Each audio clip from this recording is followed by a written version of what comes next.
राखीतो आम्ही स्वराज्य तख्त.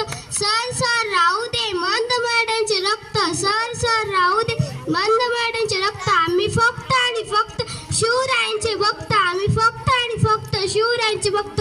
सर्वप्रथम माझा सर्वांना नमस्कार व शिवजयंतीच्या हार्दिक शुभेच्छा. माझे नाव डिंपल ज्ञानेश्वर कर. आज 19 फेब्रुवारी 1630 रोजी शिवनेरी किल्ल्यावर शिवाजी महाराजांचा जन्म झाला. त्यांच्या आईचे नाव जिजाऊ तर वडिलांचे नाव शहाजीराजे होते.